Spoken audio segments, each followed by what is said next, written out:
Good afternoon. My name is Rahul Verma. I work at Center for Policy Research. Thank you everyone for joining us today. We have gathered here to discuss Mukulika Banerjee's latest book, Cultivating Democracy, Politics and Citizenship in Agrarian India. Professor Banerjee has written many books. I have not read two, but I have read two. The first two are more important books, The Pathan Unarmed, and then the book on saris. I have not read those two books, but I've read the third book, which was Why India Votes, because I study elections. And then the latest book, which is about democracy in India. And we're going to discuss, so this is basically in some ways a lifetime of her work.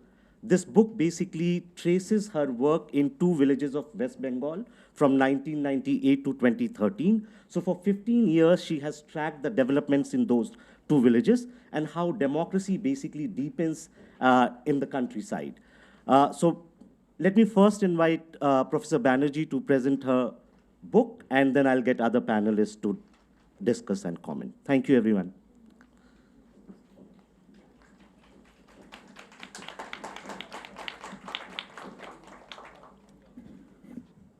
Thank you, Rahul. There is another little book in the middle called Muslim Portraits, which we launched at IIC some years ago, which is very close to my heart. It was an academic response to the 2002 pogrom in Gujarat, and academics in India wrote about an ordinary Muslim in India that they had got to know through their fieldwork. So that's a very dear book to many of our hearts. But thank you for that introduction. Thank you really to Center for Policy Research for this remarkable, I don't think I've ever done a book launch with posters this size before.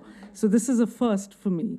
And so I know there's an incredibly dynamic and efficient team behind making it all happen. So my warm thanks to Dhruv and others who've made this happen. And of course to Yamini Aiyar for her leadership of CPR and the grace and the dignity with which she runs the place and has made this into an intellectual community that many of us who don't have the privilege of living and working here are able to participate in when we are in town.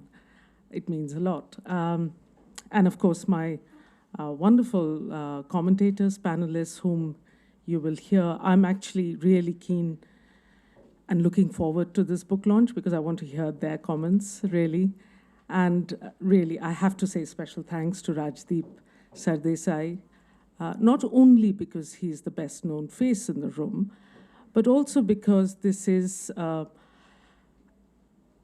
fractious, pregnant pause in our public life when we're all waiting to hear the verdict tomorrow. And if you are a preeminent political journalist, as Rajdeep is, his head must be full of lots of other stuff. So to take the time out to create some headspace to think about the book is much appreciated.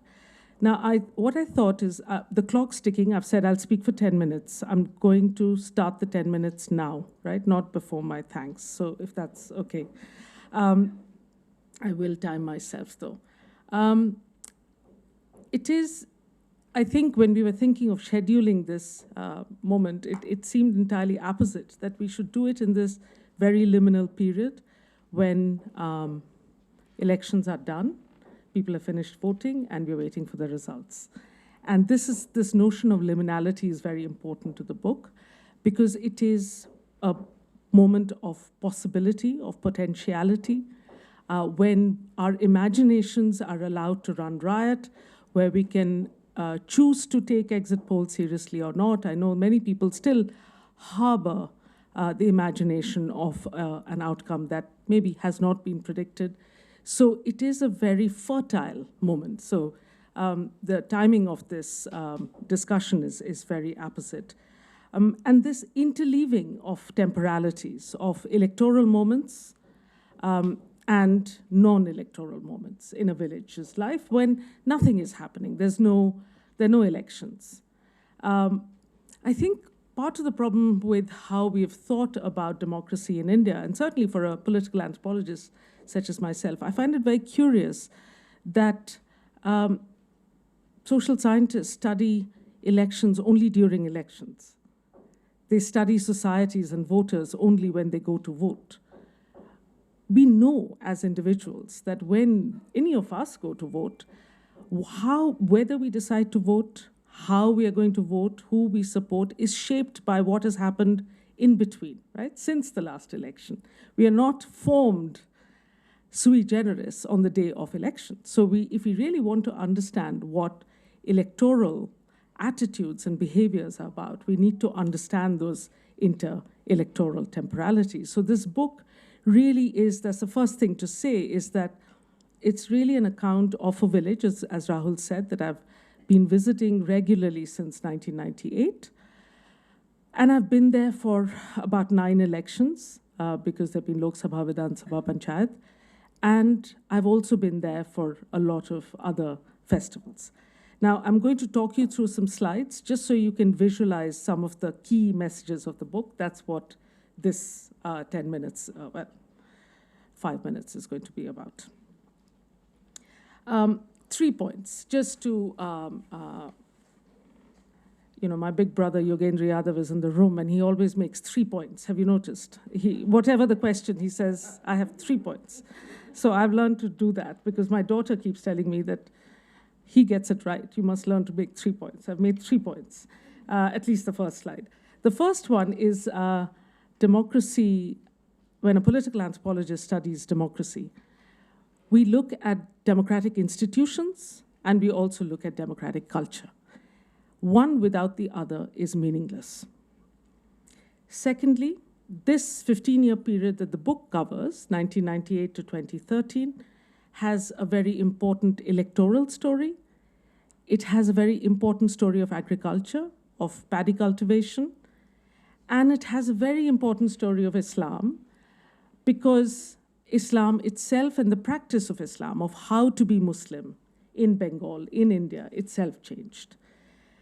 And the third aspect of the book I wanted to highlight was that in what I was saying about inter-electoral temporalities, what I've done is, you can imagine, I have 20 years of field notes of these villages and diary entries. There's a lot of detail. What I've chosen to highlight to make my point about the importance of events and potentialities and liminalities, democratic culture, etc., is to choose 4 events which have family resemblances. So if an election is an event, it is an event. The 3 other events I've chosen are from the 3 other classic ways in which anthropology or sociology in India studies any community, drawn from kinship, drawn from religion, drawn from the economy. And we look at these family resemblances to see how they are events in very similar ways. So at that first point, democratic institutions and democratic cultures, if you were to break that down, we are very familiar with the left-hand side column. That's what we think of when we say democracy, right? We think of elections, we think of parties, we think of formal citizenship, and so on. But I'm just as interested in those non-political institutions in society that create the values that I say are actually quite fecund for democratic behavior. I'm very interested. I don't think we analytically theorize enough about the nature of civility. There is, just as the book went to press, there was a really interesting volume and special issue of a journal by anthropologists thinking about civility and democracy, Suryakant Wagmore and others, and the challenges, basically, that caste poses to civility. I want to take that further and think about civility. But for me, civility is how people come together and interact verbally and non-verbally with people they don't know from before. And I think that's important to think about in the Indian context. And thereby try and get somewhere in trying to create what we call fraternity in the Constitution, which again, we don't really think about much. We talk about citizenship, we talk about justice, equality. We don't really understand what fraternity. Bhaichara is, it's a very, both fraternity and bhaichara are very masculine terms. We can call it solidarity. But how do you create solidarity? And occasionally, when you get something like the farmers' movement, and you see not just what the farmers are able to create by knitting together hundreds of different organizations together, but the kind of support they evince from people whose lives are massively inconvenienced by the sit-ins on Singhu border, on the borders of Delhi when the highways were blocked off. If you talk to the shopkeepers around there, they are completely committed to this movement. And that solidarity that they felt with people who they didn't know from before, who have come and inconvenienced their lives because they're fighting for a cause that they felt was just, is an example of solidarity. And these inter-electoral temporalities, therefore, are important places where you create the social, what I call the social imaginaries of politics. So just a few images. I'm going to wrap up in a couple of minutes. This is what the big road running through the villages. This is one of the reasons why I chose these villages. It was 2 for the price of 1, really, because you get off the bus stop and there's one village on one side and one on the other side, so I could study both. They was both small enough, and it had a good road, and the bus stop was right there where the truck is. This is what Madanpur looks like. And as you can see, there's mud and thatch. This hasn't, I mean, I was last there in 2019, Muharram, and it's pretty much like this. People have, there's some pakka houses, some, and this is what Chishti. I want to draw your attention here to not just the unfinished drain, but also the large compound wall on the right. That is the comrade's house, as was in, you know, that's, this sprawling white wall is the comrade's house, and that's it from the right. And then, very importantly, there are 2 important common resources of the village in the picture. Pukurs, water, rain-fed tanks in the villages, many of them, which everyone uses, and bamboo groves. These are commons of the village that people use according to certain, not rules, but conventions. Paddy, the story of paddy, I'm sure Mekhala is here. Mekhala Krishnamurthy will talk about agriculture and paddy. We'll talk about that later. Is a grim story in some ways. It's a story that has continued to change. But basically, it's a story of green revolution going brown. But there's a very important story of communism here, of course. This is West Bengal, 1977 to 2011, the left front was in power, so that was 34 years of communism, and has left a very important legacy in cultivation, and we want to talk about that. I've mentioned the changing face of Islam. That building there in the background is the Imambara in Madanpur. Of course, I'm talking about 2011, 2013. Everybody in this room practically was here last year when the sort of high-octane West Bengal elections were held. Rajdeep was a star intervention in that. I watched those discussions very avidly, and that was the best of the excitement of elections, right? That's why we all loved them, because it gave us the kind of drama that we all relish. If you were wandering around Bengal, as I was in the late 90s and early 2000s, and wandered into a left front office, a CPM office, this is the Pantheon, which I thought you might all appreciate looking at these images. I showed this to international audiences to ask how many places in the world Stalin's still on the wall, but I get nervous laughter rather than answers. Election art in India is phenomenal until the Election Commission played, they played spoiler in so many ways in recent years. But this was a good thing, but also a bad thing. They stopped defacing of public property, but we used to get defacement made come in this form because we got incredible murals all over Bengal. The Congress was a player, unchanged since 1998. This is a very old poster by Amul, and the story, as we know, is not very different. Momata, the story's changed massively. She set up Trinamool in 98. I was there in 99 to shadow her for a month in Kolkata when nobody knew her, except for Calcutta-based academics who were furious with me for taking this woman so seriously. And I said, well, I'm an anthropologist. I am interested in why she's won 9 Lok Sabha seats as soon as she set up her party. We need to understand this. That didn't go down well, but I'm glad I stuck to my guns and my instincts on that. And then more fantastic art. The Election Commission of India, I should say, I just put that slide up because it's important to remember that a lot of claims that I talk about, what I make about elections and how they're conducted, how people participate in them, is an argument that holds until 2014. After that, I think a new kind of argument has to be made because the distortion of the electoral process that has gone on since then is one that needs a separate kind of discussion. So what I'm saying does not apply to elections now, procedurally at least. This is an interesting, I thought, I was actually thinking of Rajdeep when I put this up because this is an important message. For those of you who read Bangla, it says, Bodla noy, bodol chai. We don't want badla, we want a badlav. So that's the play of words. But that, unfortunately, did not happen. What happened was badla, actually, in many cases, and hence the violence. People's appetite for elections is phenomenal. The election gets announced, they get hold of voters' list. This was taken, actually, the one time that Yogendra came with me to the field, which was a wonderful experience of wandering around West Bengal before one of the assembly elections.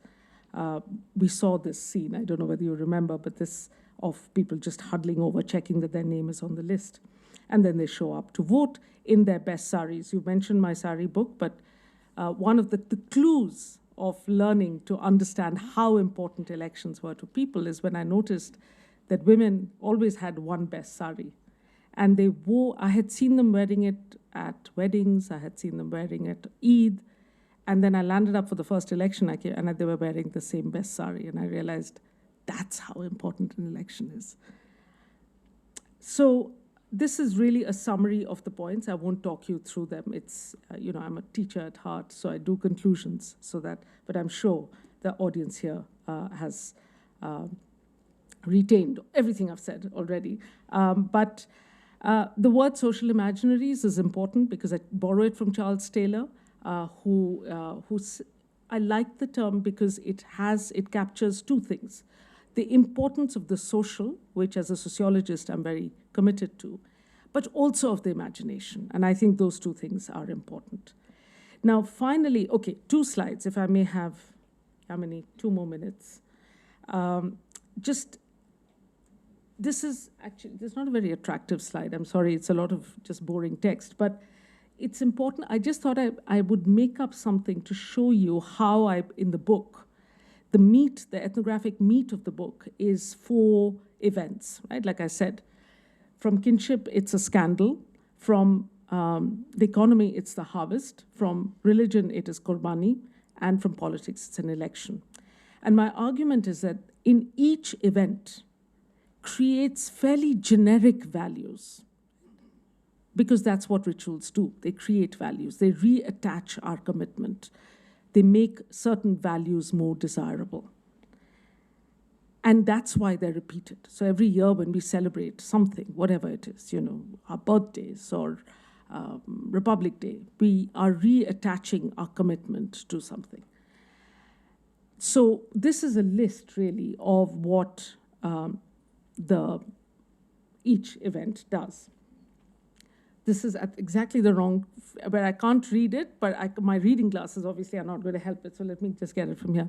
So this is the scandal. I show how it teaches people to behave politically, how to build alliances, how to make compromises, and so on. The harvest teaches that there are certain activities in our lives which we can't do alone. You need other people. And when you have other people, you've got to learn to behave in certain ways. And the common good, therefore, is very important. And it is an extraordinary moment of cross-caste, cross-class cooperation, which you don't see otherwise. Qurbani is, contrary to popular opinion, or indeed representation, Qurbani is about redistribution. It is about giving up. 11 families offered Qurbani the year I was there for it, but everyone in the village got to eat a little bit of meat that day. And it's the only day in the year they do, because they're just too poor to eat meat. Most of the time, they're mostly Muslim villages, they're vegetarian, because meat and fish are very expensive. Indeed, eggs and milk are too. But because there were 11 wealthy families and offered cattle for Qurbani. And that's one, it's redistributive. Second thing is people who can afford to keep cattle. And of course, here these are not large cattle farms. These are cattle who live in the same compound as you. You share the space. It's a space of intimacy, animal intimacies, as the anthropologist Radhika Govindrajan calls it, where you know their name, you know how fussy they are when they eat, or what they like doing, or how she likes her straw cut. You give up your favorite animal for Qurbani, your most favorite animal, who loves you. You give that animal up because you're trying to mimic Abrahamic sacrifice, who sacrificed his son. So this self-denial, I would say, if you had to talk about, so what does this have to do with democracy? Well, you couldn't have taxation to create some commitment to redistribution unless you understood the importance of giving up what is yours for the sake of redistribution. And finally, of course, elections are about electing some people to power. But as I've always argued, that elections are not just about electing people. The act of voting is very important to Indians. And it's a bit frustrating that this never enters our public discussion enough, even though this is empirically true. Anyone who's traveled on the ground will tell you this is important. So today I read a piece by a colleague who was trying to explain why voter turnouts have dropped in UP. And I think it's exactly the right question to ask. But the explanations being offered were entirely in terms of, have the Brahmins got upset with BJP? Are the women staying at home? And so on. It was about why people are not supporting their parties, rather than why are they not participating per se. I think that is the worry for us, and it's a serious question. So this is the last slide, and I'll leave it up. The overarching framework of discussing all these very different ideas is to remind ourselves that India is a sovereign democratic republic.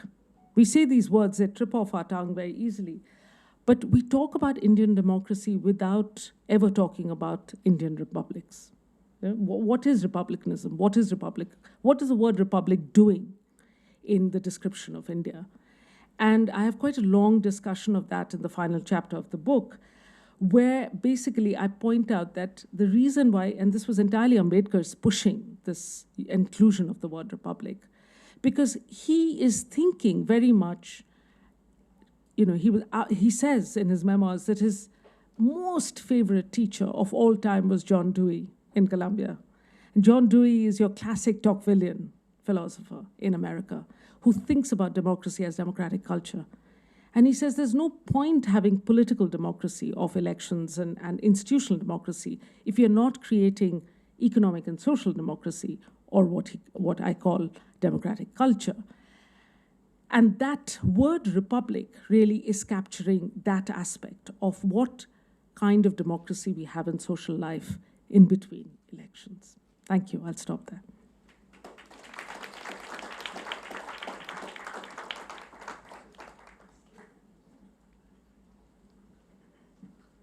Thank you, Mukulika ji, for that presentation. Let me now invite our fearless leader, Yamini Aiyar, President and CEO and so many things of Center for Policy Research.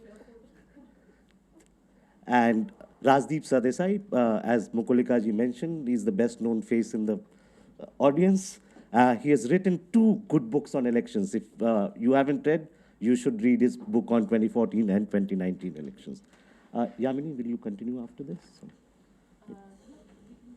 Okay. And 2 other panelists, Mekhala Krishnamurthy, she's a fellow, senior fellow at the Center for Policy Research and Director of State Capacity Initiative. Also with us, Professor Hilal Ahmed, professor at Center for Study of Developing Societies, and Hilal bhai has written many books. Latest book is Siyasi Muslim. You should definitely read that book as well.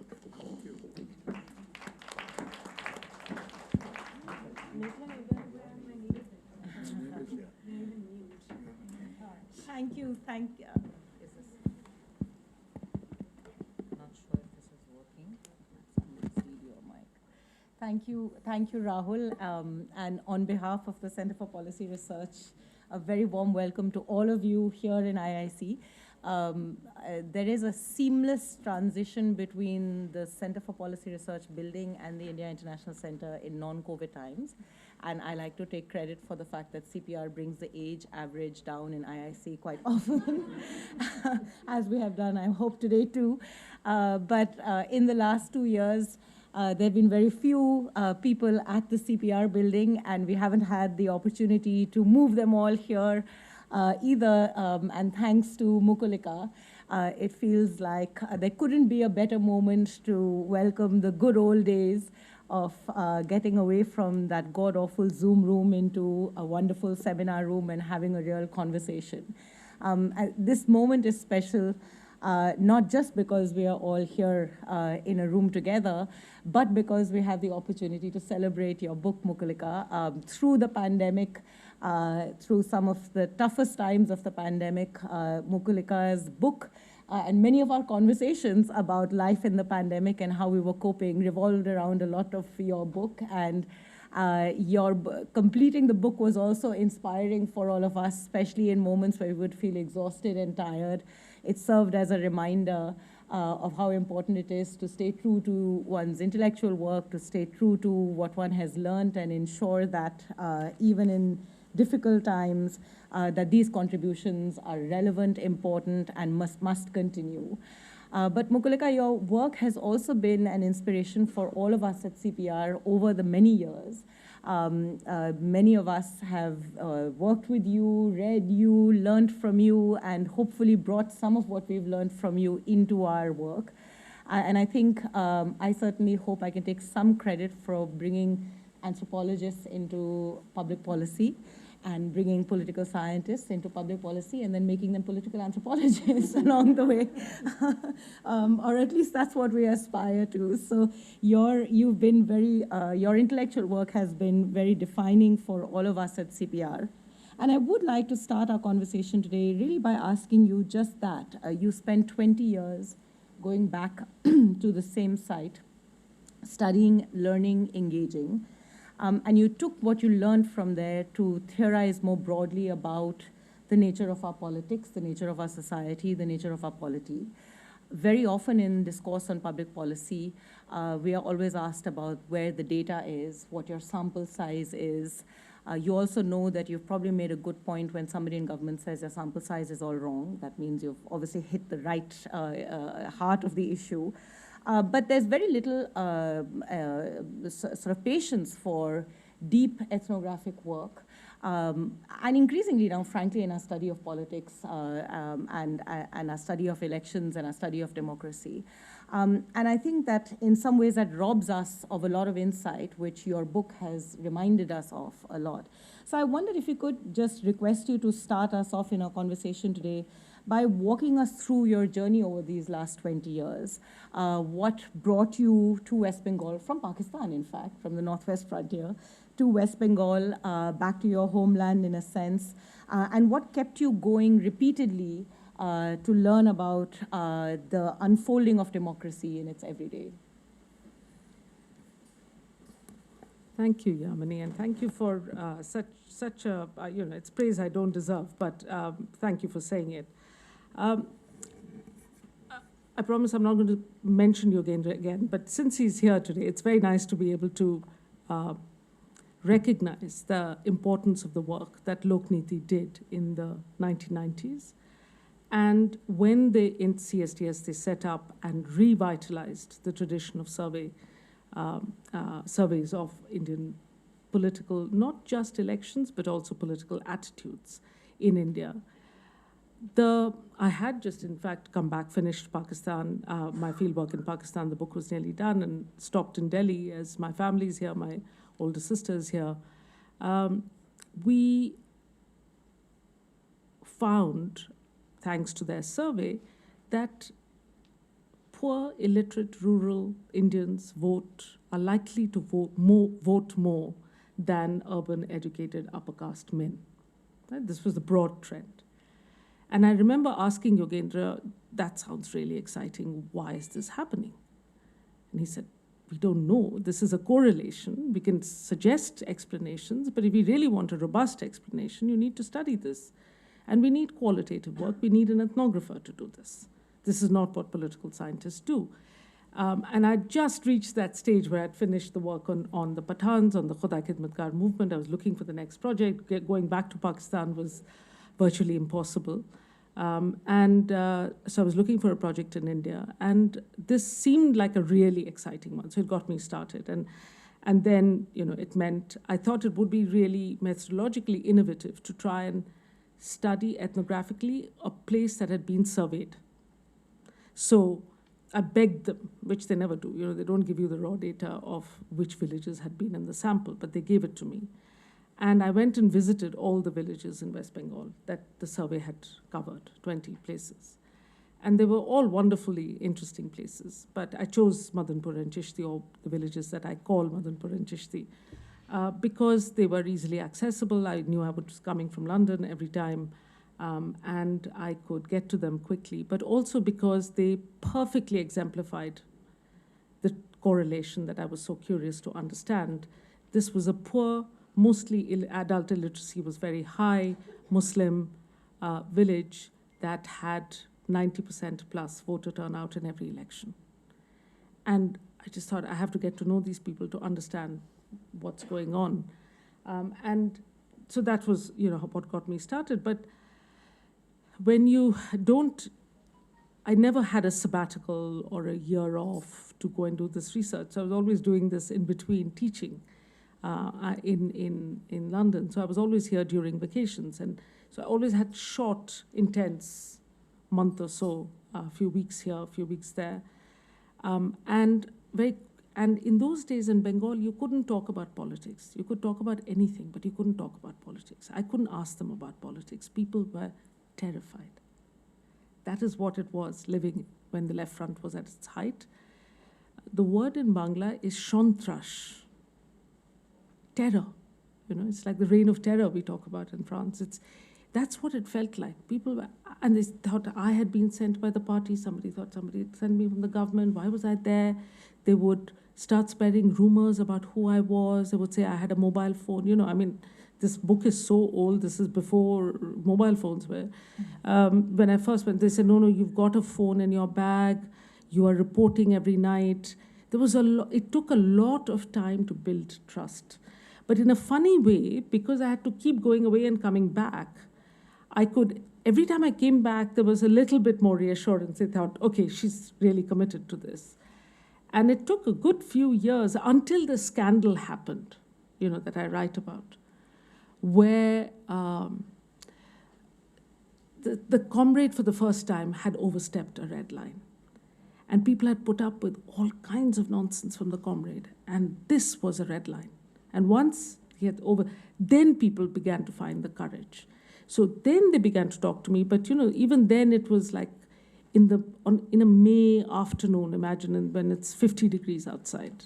Everybody is asleep. Every living creature, including cows, chicken, everybody's asleep.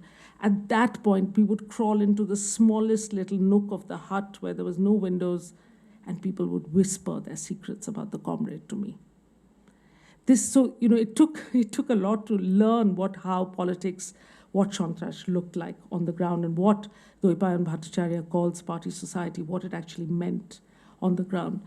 So that took time, and then I had very quickly had a lot of data, but I knew that I had that original commitment to the Lokniti finding, and I was trying to understand. It was a book about democracy, but what I had was a very descriptive account of village life, which was interesting, but Rag Darbari has been written. I didn't need to write another one. So I had to write something that was analytically true to the democracy project. And so, to be honest, it took a lot of going back and thinking about it to help with the framing of the book. And it was being included as part of Charles Taylor's network of scholars.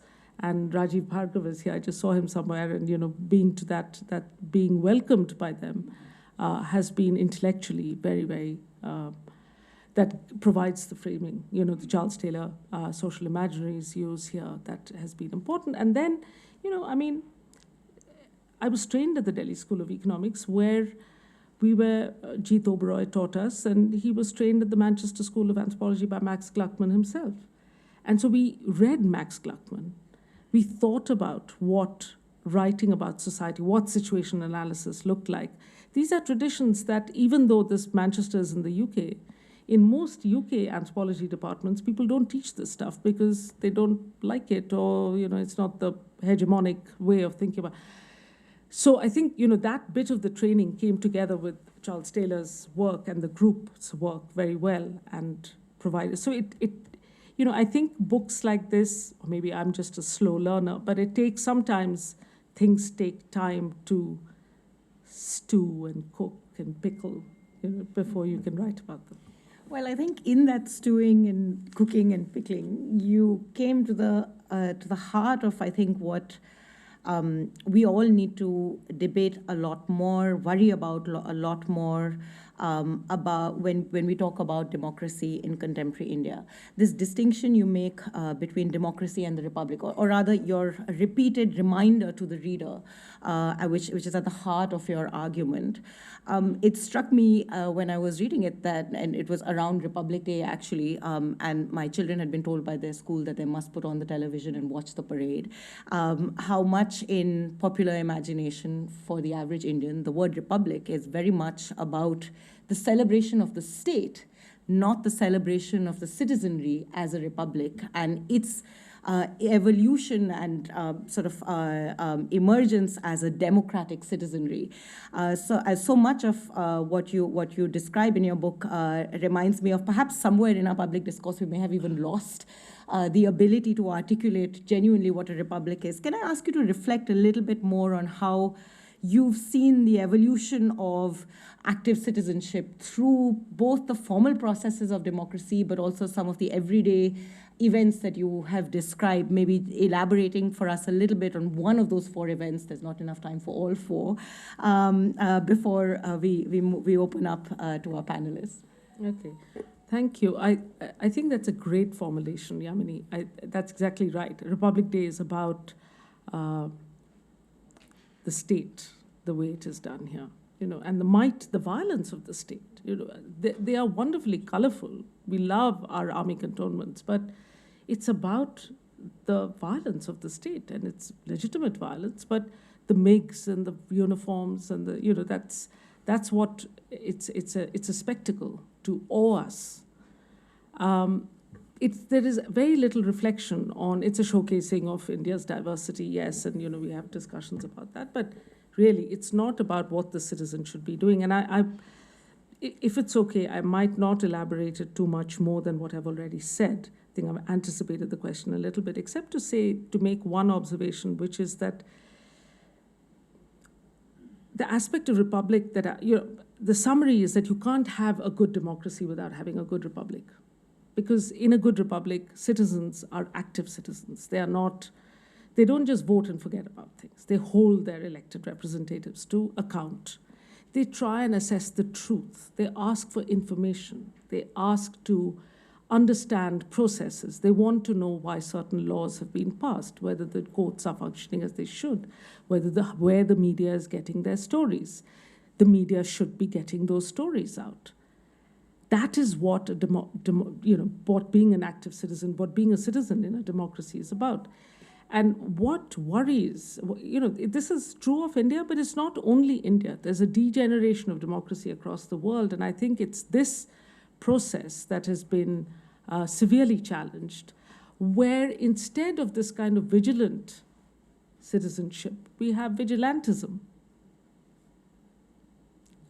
We have decided not to think about why judges' appointments why posts are lying vacant in our courts and causing backlogs. Instead, we take the law into our own hands and tell people what they can eat and where they can pray and so on, the kind of vigilante behavior. And this is what happens when you reduce democracy to a sort of electoral authoritarianism, as we have done in India. That's I think on the 4 events, I won't talk about any one event, simply because I think people have made the time to comment, and I'd rather hear them. But happy to come back and talk about any of them if we have the time.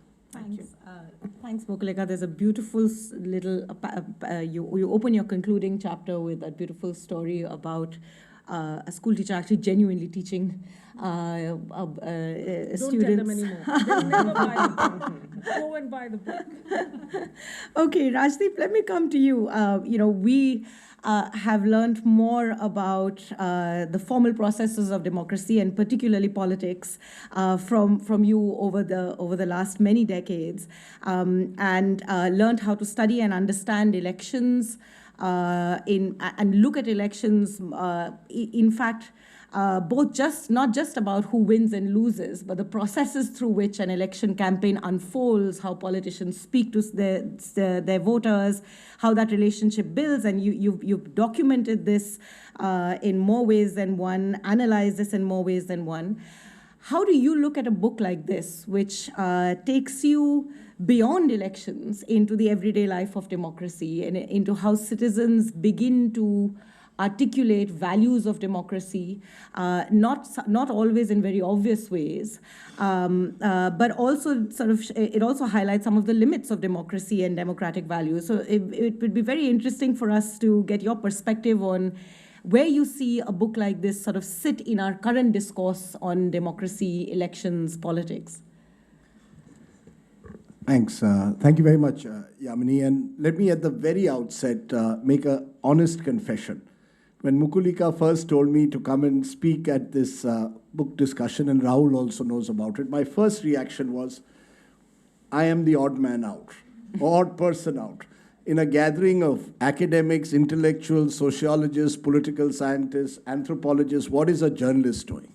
Particularly in the age where journalism is defined by noise and not by the quietude of writing a book and the scholarship that is involved, particularly in a book like this. So I must confess, and then I turned to the fact that maybe because my mother was a professor of sociology, that was the only qualification that I might have had to be at this gathering. And in fact, I said I'll buy not only the copy that you sent, but I'm sending one to her so that I know that she will read it from the front page to the last one. Then serendipitously, it turns out that you locate your two villages in Birbhum. And last year, among the few places that I traveled, because journalists will just go to a couple of places and then make these large conclusions, was Birbhum. And ironically, in a strange way, in 2001, I'd also gone to Birbhum when, of course, it was the dominant, it was the heartland of the left in those years. The first election that Buddhadev Bhattacharya fought when Jyoti Basu was giving up power. And then in 2021, last year, when everyone told me the BJP is winning, it was a classic, going to Bengal last year was a classic education as to why never trust journalists who sit in Delhi. Because in Delhi, the entire mood, and the BJP successfully created that in Bengal last year, was that the BJP is winning. Because with the way television now, particularly television, runs the narrative, you see these road shows, these rallies, or Amit Shah sort of dominating the screens for the month of February, March, before COVID hit last year. You actually thought, and sitting in Delhi, I actually thought the BJP was winning. Till an old actually friend in Kolkata said, do you really think that sitting in Birbhum, they know what Amit Shah is saying? And it is important. The cultural connect that in a way Mekhala Banerjee was able to build, the linguistic connect, would never be brought in by a Hindi speaker coming in from Delhi. So it was important going to Birbhum. And then when I read your book and your central character of the comrade, I turn to what journalists turn to in gatherings like this, the anecdote. Because when I went there, I met the comrade of the 2021 era in Birbhum of the Trinamool Congress in Anubrata Mandal.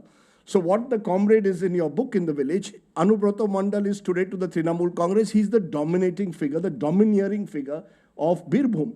He had the largest house. And I was strangely surprised he had these large life-size Ganesh statues. Maybe it was my Maharashtrian exceptionalism that thought only we made large Ganesh statues. There I see in the heartland of Bengal, these large Ganesh statues, and he was surrounded by all these henchmen of his. The ambassador car is now replaced by the SUV. So, we immediately found his house because all the SUVs were lined up outside. Like your comrade, he also had the gold rings, half a dozen of them. And, he looked at me extremely skeptically. His Hindi was very basic. My Bengali is non-existent, so it wasn't easy to communicate. But I understood that he controlled, through the various people I met, almost the entire district, not just the village, but the entire district. And I think one of the fascinating things through your book is just how that transition takes place. It's almost incomplete, but I mean, Mamata Banerjee is just winning her first election in Bengal in 2011 and then the 2013 Panchayat elections. But very interestingly, I meet this one family just about 2 kilometers away from Anubrato Mandal's house, which apparently had been targeted during the Panchayat violence of 2018. So like a journalist looking for a human interest story, I thought, let's go and meet this family that has been, apparently was assaulted during those Panchayat and get someone to speak about Anubrato Mandal. And the family was terrified. So the word that you used for what was going on during the left years in the early 2000s is equally true of Bengal today. And interestingly, that family refused to speak about Anubrato Mandal because the family has now been given a pakka house. And the male member of the family has been given some kind of a local job. All the mills today in that entire area of Birbhum are controlled by Anubrato Mandal. Anubrato Mandal is Mamata Banerjee in Kolkata's link to Birbhum. So in a strange way, the more things change, the more they remain the same. The authoritarianism that you speak about, the seeming lack of democratic values from an outside perspective, the feeling that the people, the citizens of Birbhum really have no agency, that whatever they do in Birbhum at the moment is what Anubrato Mandal tells them. Now, will there be an incident like the scandal that suddenly means crossing that ethical, moral line? Would that have happened with the allegations of rape that took place post Mamata Banerjee's victory last year? We don't know. But clearly what it seems is a very definite pattern that what you describe in your book at the turn of the century is no different now. It's only that a new autocrat has taken over from the old autocrats. The model, essentially the Bengal model, tragically, in a way, seems to remain the same and dare I say, anti-democratic in that sense. Forget about republicanism, but anti-democratic. I want to make one more point because I've just traveled through 3 or 4 of these states. I was fascinated by the concept that you have in your book of active citizenship. And I wish I could come back from these 4 states. I didn't go to Uttarakhand saying, yes, citizens of India are truly active. When I see what was done with the Kisan Andolan, it gives you a sense that maybe there are people who genuinely feel, particularly when their self-interest is involved, that they want to play the role of citizens. But I must confess that maybe journalists are made to do that, but look at the glass as half empty. Because you travel to a Manipur and you see a rapacious, autocratic state which has completely prevented the state from evolving, any notion of citizenship from evolving. You want a job today in Manipur, each and every one of them, and there were brave young kids who told me this, we have to pay, sir, 15 lakhs. There's a rate card given to us if we want a government job. And in a state where there's virtually no private sector, the government has this overarching Mai-Bap structure to it. Then I traveled to my home state of Goa, where I see an absentee state, where it seems like Goa has become the Wild West. And everything there works, interestingly, through the panchayats, where you have these little panchayat landlords who then, overlords who over time then become MLAs, become ministers, and God knows one day will become chief minister. There's an interesting character there called Lobo, Mr. Lobo, who has just switched from the BJP to the Congress and wants to play kingmaker, certainly, but hopes to play king.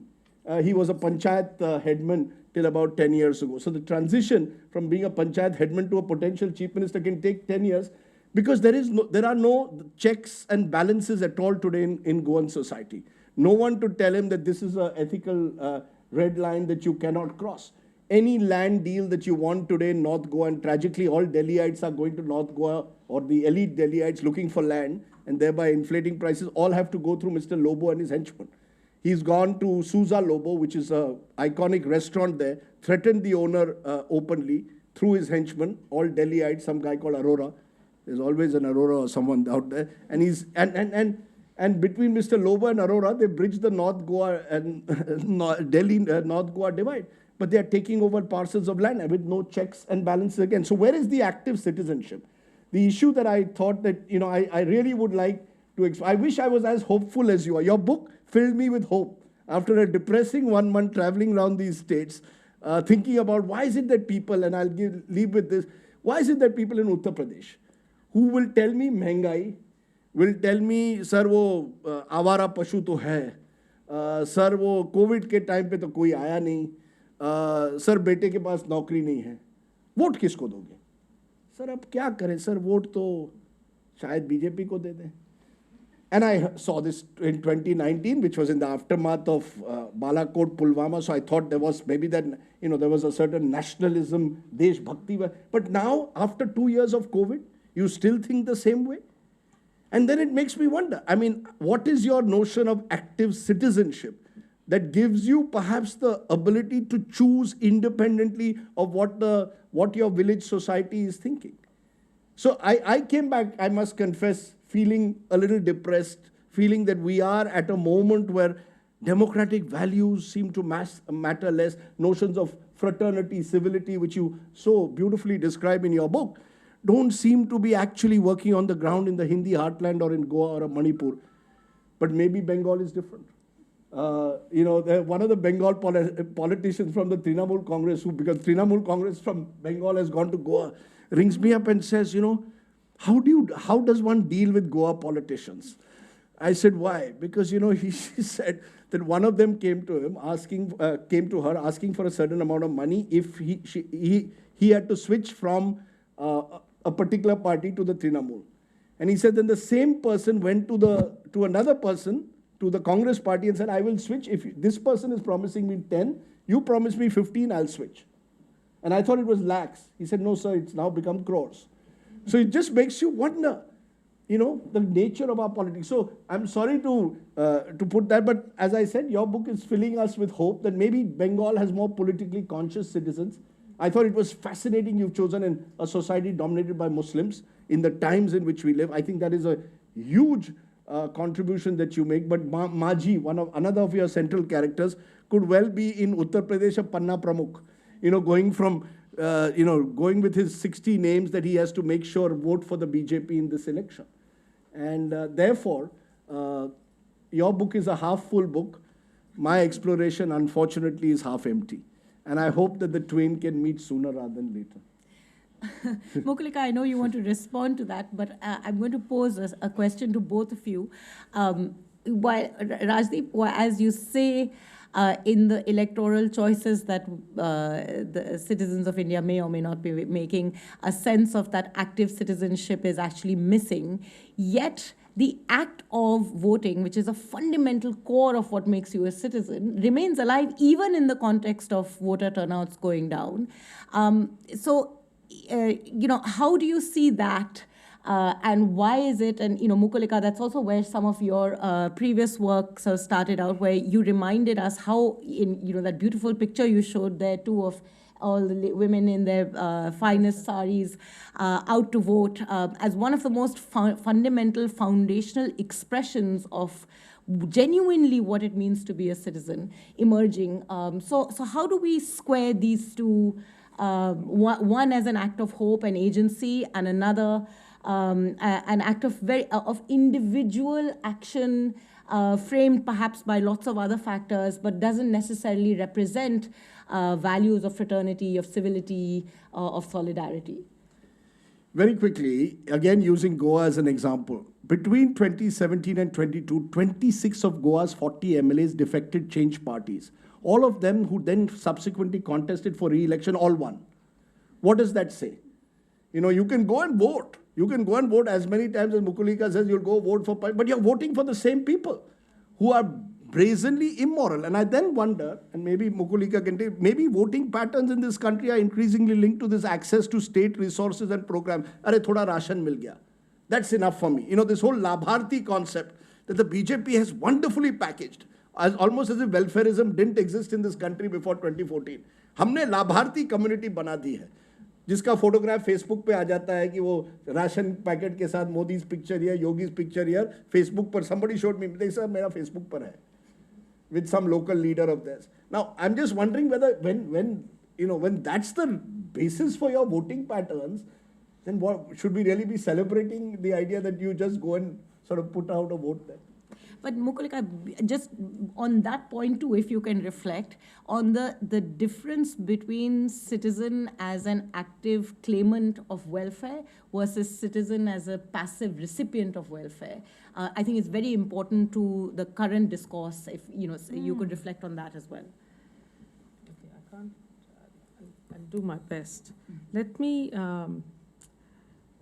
okay, active claimant versus, okay. I don't think West Bengal is an exception, but West Bengal is very useful to have studied the heyday of the left front because it allows you to think about any party's heyday. Right? You learn what it felt like. For those of us who studied West Bengal, we know what it feels like when the same party wins every election for years after year after year after year. Rest of the country is still getting used to this fact. In West Bengal, been there, done that, right?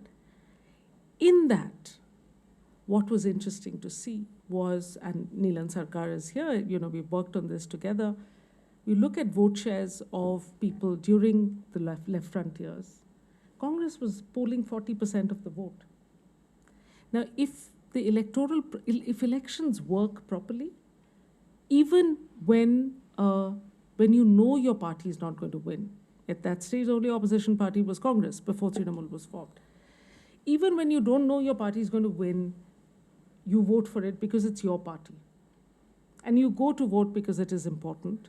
And you know it is a secret ballot. And therefore, you continue to support it. It keeps us alive, the idea of multi-party democracy. And you ask people, why are you voting for a party that you know is going to lose? They said, they must think. And I saw somebody from the team of Why India Votes here. I think Priyadarshini is here. When we did, 12 of us worked across India. Mekhala was part of the team, of course. When you ask people, why do you vote? They said, roti banate hai na, to palatna padta hai roti ko. Ek side sekte rahenge, to jal jayega. To palatna padta hai roti ko. So you must give the other side a chance. But if you can't palto it, then at least the people who are standing for elections, even though they know they're not going to win, must feel that some people have voted for them.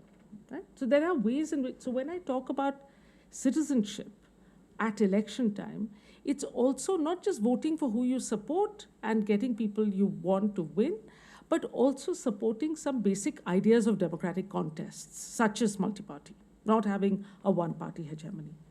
You ask about active citizens. I completely share, and I'm delighted that you think my book is optimistic because I wrote a book and then, then 2019 onwards, it was such a difficult time to write about democracy. And that's why in my preface, I do say that I'm really glad I studied Indian democracy while it lasted because it has been distorted since then. We have a veneer of democracy.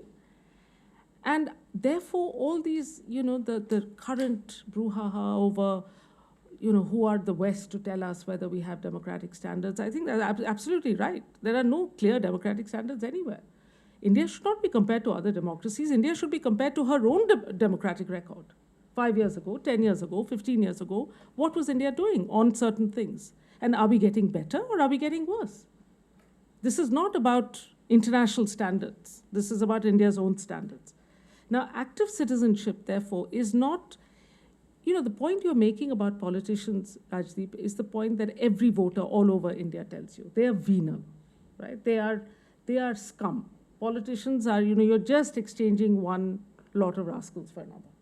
Sometime, and this is the most credible explanation for why the left front gets voted again and again and again, even though there is so much shantrash, even though there's so much corruption by the end through the comrades, is that they restored dignity to people who worked with their hands. And that was a big deal. There were institutional mechanisms that not just gave them dignity of photo ops of eating in the same plate and washing feet and all, but dignity in hard money terms. From 3 rupees daily wage, it goes up to 50 rupees overnight. You recognize somebody who is working, you pay them properly, it becomes 80 rupees, becomes 100 rupees very quickly. People are, so that is recognized, and so occasionally political parties have that kind of impact. And active citizenship an active citizenship, therefore, is precisely what you do once the election is over. And this, I dare say, may I say this to a room in which there are eminent political scientists and journalists here. I'm astonished that nobody ever visits the villages after the election is over. You know, you guys stop visiting villages. Once you get your stories, you come and talk about it. What happens next? That is when we want to see whether the agonism of democracy has torn communities apart, whether any of those promises are being kept, what is, all those campaign manifestos and promises, what is happening to those? How are people able to claim them or not? That is when the questioning really starts. But the reason why I'm pessimistic, I am I'd rather be optimistic. And if you think I'm optimistic, I'm happy to be optimistic. Then, no, I said the tone of your book was refreshingly optimistic. Okay, we'll stick with that. Is that I think when people, you can be an active citizen. It's not an individual. You can do so much as an individual. But if I think of this, young girl who I've watched from the age of 10 onwards, she's now in her, early 30s. Her name is Beauty. And I think of Beauty as my, person when I think of the average Joe. If Beauty wants to know what Mekhala Banerjee is doing, what Trinamool politics is really about, or how to cope with the local henchmen, what is her source of information? Is the media reporting stuff? Are the government offices where she can go and lodge a complaint? Are the courts likely to hear her case? Are the police going to come to her rescue? If these things don't work, you can't just expect people to be active citizens in the air. They need the institutional. That's why the point that the institutional framework of democracy is absolutely essential to be able to create. It is not the sufficient function, but it is the essential function to create a democratic culture. The mistake we make is that, the first thing to say is that the mistake we make is we think democracy is only about institutions. So as long as there are elections happening and so on, we think everything is hunky-dory. It isn't. We all recognize that. But the interrelationship between, say, elections and democratic culture is just as important, and I'll end with that point, there's lots one can say, is that, it's a point that Ambedkar made when universal suffrage was introduced, when they were debating whether to. And the point he says is, everybody must get the vote, because the experience of voting itself is going to be enabling. It's going to create capacity for understanding. The more you participate, shutting people out is not good. So there's a cumulative sense. So for me, our Azadi Ki Mahotsav is this, a cumulative knowledge of what it is to live in a democracy. That is the Amrit, as far as I'm concerned. And the polling station, therefore, to answer the question that was raised, I think the polling booth is unlike any other space in India. I cannot, and if anyone else can, please tell me, I cannot think of any other space in India that sees that kind of social mixing, that kind of discipline, and that kind of respect for every single person. It is the only place, if your driver is in front of you in the queue, you can't say, please, I will go in front. He'll say, you won't even ask, and he will ignore you if you ask him. It's the only time it can happen. And I think it is important, and it's an institutional mechanism that creates it. And we need to think about other places in Indian public life and social life where this is happening. That is where the hope is. Thank you, Mukulika. What you say is so important. I personally cut my teeth early in the early years of my career studying the social audits. And I realized along the way, the question I was asking was, does social audits for Narega lead to less corruption in Narega? And frankly came out with a not so happy answer until I reflected, just as you did in your book, to recognize that it's not the outcome as much as the act of asking a question of the state, which in and of itself, through the process of a village meeting, creates a very live act of democratic citizenship, which is outside of many other aspects of the act of voting, of all the lament we have of I mean, you on the one hand see the live consequence of a flawed democracy in the form of corruption and a state that refuses to give rights to its citizens. And actually, in having carved out that right, the fact that the citizen can ask the question itself becomes the reinsertion of democratic values. So those pulls and pressures are really important. And that's why I think this Labharti narrative is an important one for us to critique as well. Let us sort of move to two other aspects that we wanted to discuss today very quickly. Mekhala, if I'd request you to come in here. The book is set in the Agrarian, and it'll be very important for contextualizing the 20 years, the economic life of the village and how that shapes its own democratic life, to hear your thoughts. Thank you so much. It's a great, great pleasure and privilege to be here today. I think, I'm here in multiple roles, but as a student of anthropology, as a student of Mukulikas, as a student of agriculture and agricultural markets, and then also of the state and state capacity, where, we run an initiative at CPR called the State Capacity Initiative, and all the questions that you ask about the state of politics is also the state of our public institutions. And we constantly think, when we're thinking about the state and public institutions, about the fact that we have to study the relationship between society, politics, and state capacity. Because otherwise, the state and public institutions are actually just that, which are technical, institutional phenomena. So, from the point of view of somebody thinking very hard about how does one think about the Indian state today and our public institutions, and we describe our initiative as not naive but hopeful. And I see this book in a similar way, as a book that is not naive but is hopeful. And I think that is precisely the place, and I'm going to talk a little bit about the anthropology first, where I think anthropology sits, and I think that's the ethnographic, and I was listening to you, Mukulika, talk about how it was to do the research, and when people wouldn't talk. And you talk a lot in your work on, and in your teaching on the non-discursive, the things not spoken. That the difference between doing ethnographic work and often qualitative research is that we focus on what people do and not just on what they say, but also just on what cannot be said sometimes, right? I often also say when we do fieldwork, like I stuck around in a grain mandi for 18 months, and I said, I often will say to students today that when boredom begins, that's when ethnography begins. When a place stops being novel and interesting because it's out of your usual context, but it starts being where you also hang. The heat is where you hang. The bad roads no longer are novel. They're bad roads. You start understanding what it means to live around them. So I think the non-discursive to me is a very important part of what I think this book does.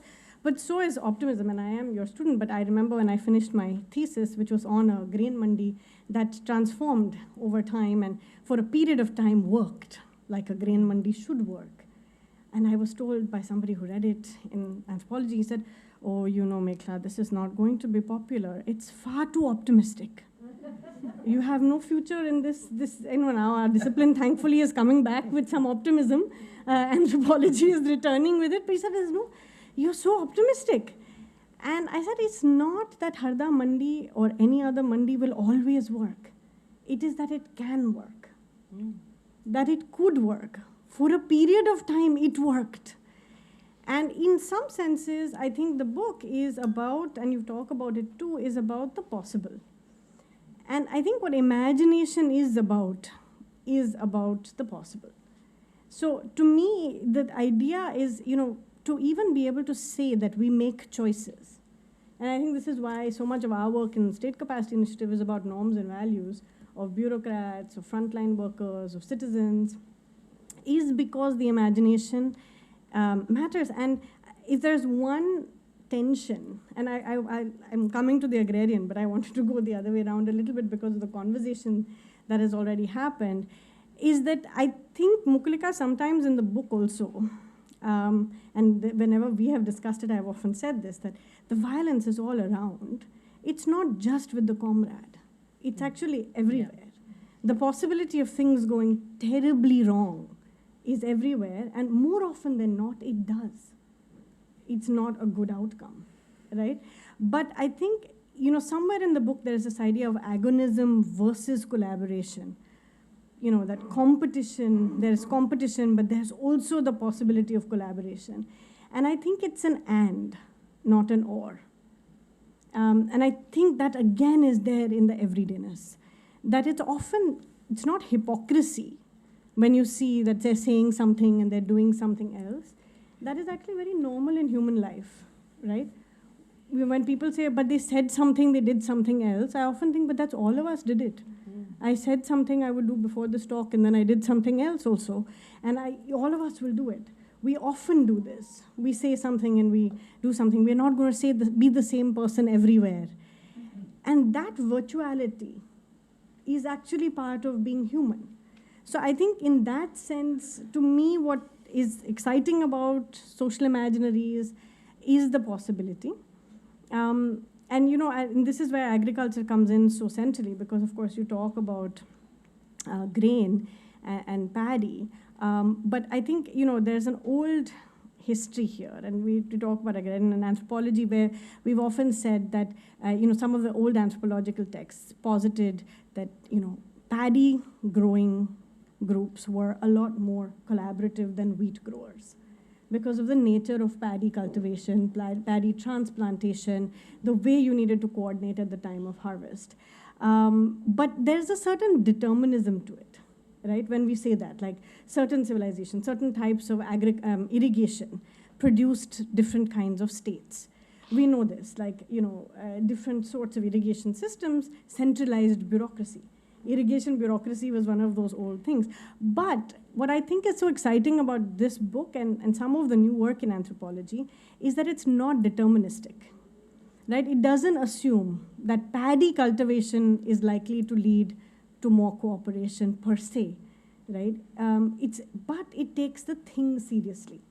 It takes the way paddy changes seriously. It takes the way in which high-yielding varieties come, the green revolution seriously. It takes the distress in paddy that happens at another moment in time. So West Bengal goes from it's still the largest producer, actually. But, then it takes the way the harvest is actually divided very seriously, the moments of tension that happen there. So I think, and then Kurbani also, like the human and non-human come through very, very well. But here again, the real anthropological thing is how we look at people and things, right? So there's a relationship between persons and things. There's a relationship between things and things. There's persons and paddy. There's paddy and water, paddy and storage systems. So things and things. And then there's a relationship between persons and persons, which usually come through the relationship between persons and things. This is also the relationship between your epic card and the polling center. There are things all over. So even in the election, it's full of the relationship between persons and things. And how that is also how we understand the relationship between things and things. But here is when the possible is so important. Like slavery was humans' ability to turn persons into things, right? And slavery is right here, one step away with bonded labor, one step away with other things, right? So I think, again, human ability to turn people into things is as terrible as the ability and as hopeful as our ability to look at things as ways in which we can reimagine the state or citizenship, right? And so I would just want to say here what I see so powerfully in the book is this sense of the possible, not as what is prevalent, but as what is possible. And I think we often make the difference between, is it descriptive of reality? And I think if we want to change from where we are today, this is the only space we can occupy. In some senses, learning to populate the possible with practice becomes very important. So I have a bunch of other thoughts. I know we're very short on time, so I will stop here. And if we have more time later, come back in. Thank you. Thank you. Thank you, Mekhala. I'll ask Hilal to speak, and then you can come in. So Hilal, to you. also on the politics of possibilities. No, but more. No, You ask a question. So we should stay with the optimisms. But really keen to hear your reflections, both on the politics of possibilities, but also on the possibilities of the relationship between religion, society, a sense of fraternity, solidarity. We often, I think, almost too often, given our realities, talk about these relationships much more in terms of the tensions and the fraying that they cause within society. But they've also been part and parcel, as Mukulika's work reminds us, of building a sense of solidarity, civility, togetherness as well. So your reflections on that. Let me, this mic was, there we go. Thank you very much for reminding me two of my core identities, a researcher and a Muslim researcher. So I'm proud of both. So, and these questions are crucial because the way I read the book, and I would like to go back to the book as a reader and as an admirer of your earlier work as well. And when I look at the book, I find improvising Yogenji's 3.5 point.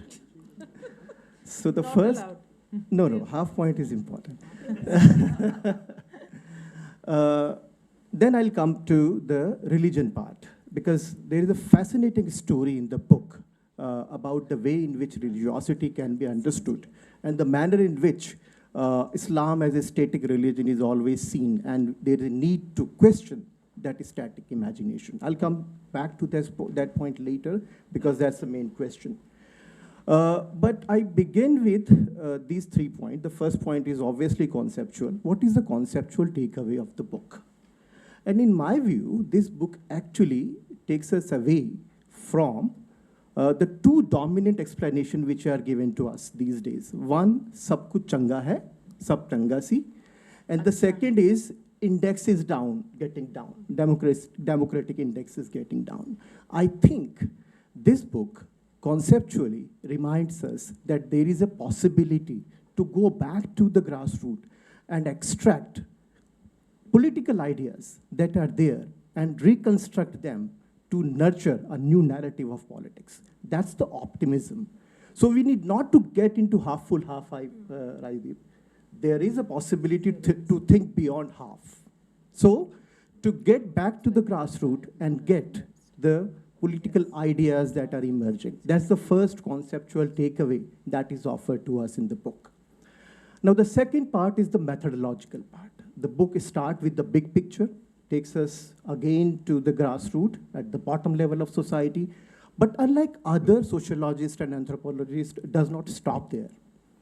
It takes us back to the big questions again. Now, this is the specific methodological tool which we require. Most of the time, we start with the big picture and show the reality at the grassroots. See, this is actually not there. But here, the big picture is revisited from the grassroots again to think again to the conceptual point which I am making. What is the significance of big ideas about democracy in this country? That's the second thing. The third thing is about the style. And I actually mentioned that style to Mukulika ji on a number of occasions. That's called manzar kashi in Urdu.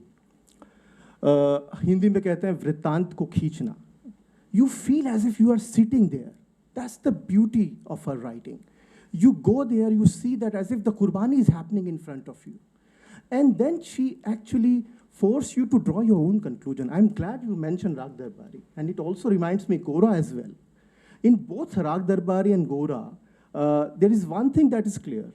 Srilal ji is very critical of Rangnath and all the characters of Raj Darbari. But he allows this character to explain their position and their contestation. Similarly, Gora. We know Tagore is very critical of Gora, but at the same time, Gora's arguments are coming beautifully in the novel. Here is the case that a non-fiction where the characters are there, she is very critical of these characters in many respects, but the character is speaking to us to draw our own meanings. The half point. Half point is that this is basically a question. Because you said, obviously in the book, you are there as an observer. But you actually tells us a very interesting story of gradual change.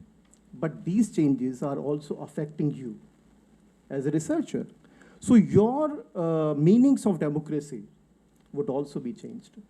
But that portion, that part, is not yet written. So I hope that at some point we get that. Now coming back to the question, the changing Islamic religiosity in the book. First of all, that there are various studies which says that Muslims are as as others, they are normal.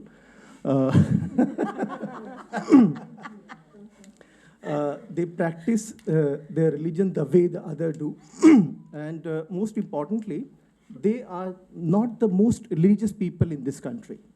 They are less religious. And this religiosity is declining. That's the one important characteristic of Muslim religiosity we must understand. The second is that there is a discourse of global Islam. And this discourse of global Islam is providing some kind of a new vocabulary of homogeneity. So there is an interesting contest between the way in which you look at your Islam and the way in which new vocabulary is imposed on you. And this is the context in which Hindutva is actually trying to encourage some way or the other the vocabulary which is coming from outside. So I think this book captures both. I think I stop here. Thank you. Thank you so much, Hilal. Mukulika, before we open it up for questions, would you like to comment on both Mekhala and Hilal's remarks? I'm so relieved that we have a recording of this discussion because this has been such an incredibly rich set of comments. I'll need to think about them properly. And it's such an act of generosity. So thank you all for reading with such care and catching the spirit of what I was trying to say. I think Hilal has provided the answer to Rajdeep's question about optimism. That it's not whether politicians are going to stop defecting and whether the crows are going to come back to lax. It's about whether we can think about the possibility of creation of values that we need in politics and public life in places that we don't normally assume them to be. Right? So we don't think of the village, for instance, as a place of political ideas being created. We think of it as a place where they receive ideas. But by studying a place like that seriously, you begin to think that actually they may not label them democratic ideas, but actually ideas of redistribution or the common good or cooperation and deliberation, solidarity. These are fairly germane to our understanding of what democratic ideas are about. So we should not look we should look elsewhere. India is a big and rich country. And as I said, my Amrit Mahotsav idea that 75 years is a time when I think what we can hope with is the fact that when you've lived in a practice, been a citizen in a democracy, there's certain things you understand how they work, and that we can hopefully bank on that. The second point, I'll just respond to one thing on each of their comments. Mekhala's point about, such a lovely point about crops and determinism, and I work with my colleague David Graeber, the late, great David Graeber, who died suddenly last year, and his co-author, David Wengrow, who was my first ever student I've ever had in anthropology. So people very dear to me have written this blockbuster of a book called The Dawn of Everything, right? Many of you are. And one of the things they do, I've just finished reading it, it's a huge tome, right? And one of the things they do is they bust this myth of determinism, like you're saying, that somehow with agriculture, the narrative was always teleological. We were hunter-gatherers, we were very egalitarian bands of people, and then we began to cultivate crops, and that immediately created inequality. And with that came civilization, and therefore you can't have civilization without inequality in the state, right? This is our narrative of the world history. And they bust it, they blow it out of the water. And it's worth thinking with that, and one of the things is precisely determinism, this kind of, the moment you cultivate, you're creating trouble of inequality, is just nonsense. And taking communism seriously. I know it's fashionable to critique the left front, as we should for many reasons, but if you are able to extract something of the idea of communism and cooperation, there is something to learn about how you can cultivate by keeping those notions of egalitarian sharing in mind. Finally, something, Rajdeep, you mentioned panchayats. And I'm glad you did, because while we're talking about Indian democracy, I'm honestly horrified and slightly shocked at how little we study the panchayats.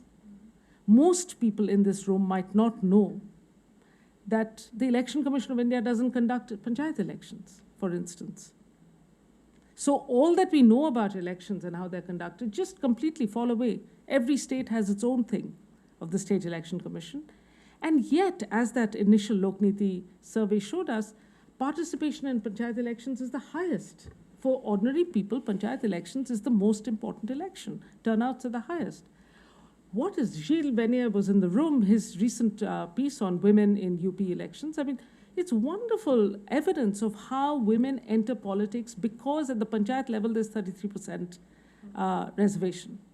So women are able to find a route into politics through it. So you can get your man in Goa, who is clearly, this is been his route, but there are a lot of unintended outcomes as well. And we really need to study panchayats much more, and municipal, local democracy much more, because that's where active citizenship is going to be created. Thank you. Thank you, Mukulika. I'm proud to say that CPR is probably one of the last few institutions left that study panchayats with some degree of seriousness. But Rajdeep, before we throw it open, and I know you have to leave, so I'm going to ask you a provocative question basis this conversation. Are we as a collection of elites who in some way or form play a role in shaping the contours of public discourse, at least to some degree, in the energy, excitement, and emphasis we place on the political process of elections and the voting and its outcome, and all the party politics that takes place around that? Are we risking overemphasizing only one aspect of what makes a democratic society and underemphasizing the everyday life of democracy that often goes underreported, understudied, undervalued, and actually, most importantly, underunderstood? Short answer, yes. I mean, the fact is that, the nature of my profession certainly has hurtled from one breaking news to another. And therefore, that creates, in fact, a huge gap between narratives and electoral outcomes. Once the electoral outcome comes tomorrow, the focus is entirely almost on, the kind of blazing headlines, especially in regional channels, which have a far greater viewership, especially in Hindi in particular, where it'll be about,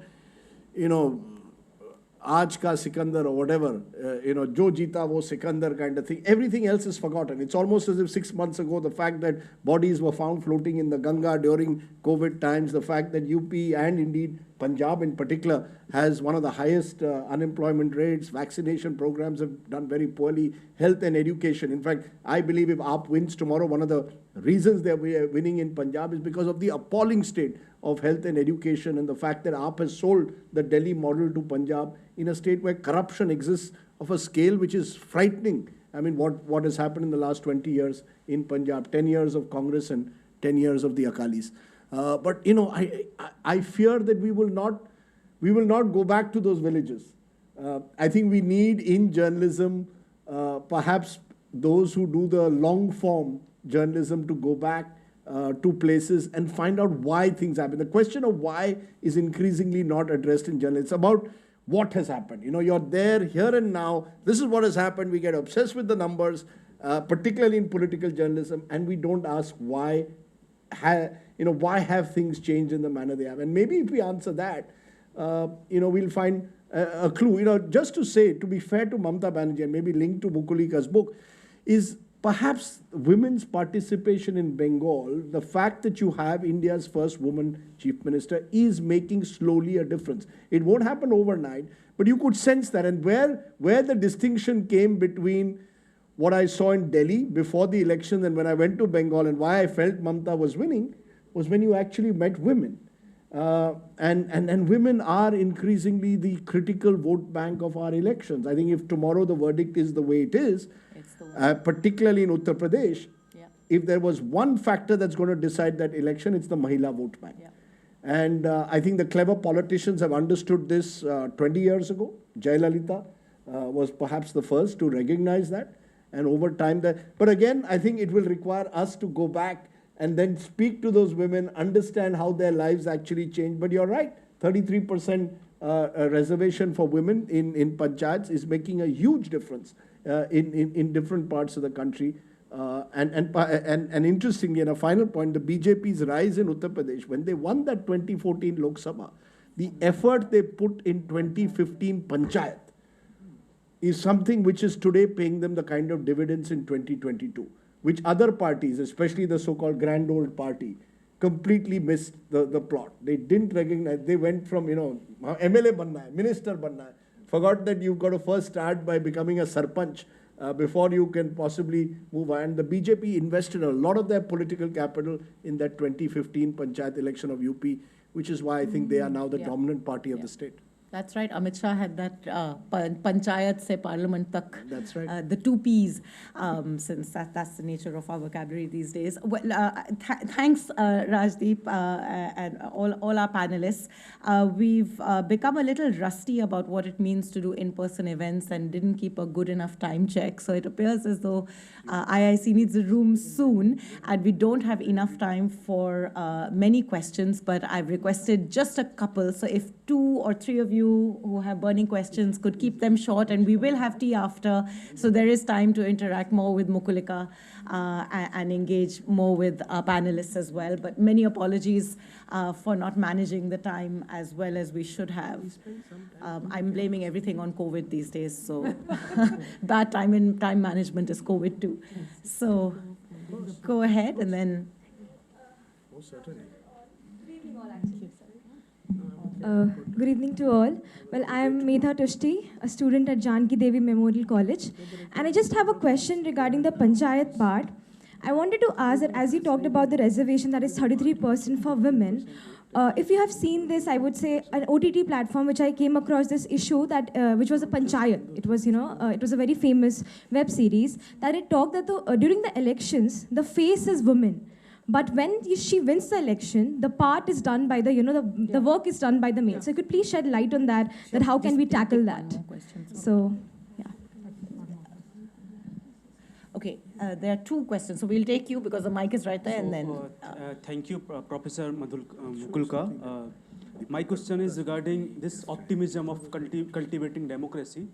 From my own experience and the kind of farmers' movements and agrarian populism we have seen through last years, the kind of focal point of it began from Mandsaur, where this farmers' uprising began in 2017. But when we saw later on the assembly elections, again the people of Mandsaur voted for a person from BJP only. So how do you see this agrarian populism and the kind of rural inequalities, which are also to strengthen the kind of right-wing authoritarianism and populism of any kind? Thanks. So, Thanks. Sorry, because we are running out of time. If you could just 2 seconds quickly place your question. Yeah, we are giving great credit to reservation 33%. Why not to have a dual membership like earlier we had scheduled caste and general category, so that everybody gets equal opportunity, because nobody is prepared to leave the seats. So that is the best option. Thanks. Mukulika, last word to you. Gosh, that's a lot of responsibility. I don't think social movements translate into electoral victories instantly. So there is a frustration and you wonder why. And as Rajdeep was saying, in instances where you think, where there is so much collective anger, why do people still not see the link between that and the government and hold the government responsible? And it needs to be probed. Whenever we see this kind of correlation where you think it doesn't make sense, you've got to go to Mansoor and study it. Talk to people there and find out what's going on. And we may actually learn something. And I look forward to reading about it when you do it. Please do. And your question, and the question about reservations, we're talking about reservation for women here.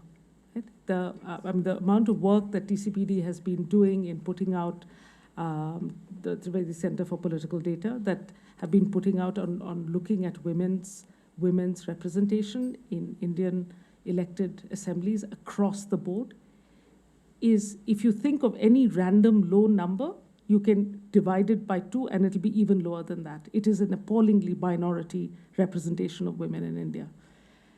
So the reservation that we're talking about is about the reservation for women. And yes, you're right. And I wrote a little piece on Panchayat, which is one of my favorite web series ever, partly because of that. But it's charming. I mean, I can't wait for the second series to come out. But do you remember in that thing, yes, she's completely, Neena Gupta's character is a pradhan and nobody ever knows. But the empowerment that is possible of just learning to sing the national anthem at the end. And now, there's enough academic research that's showing that it takes time.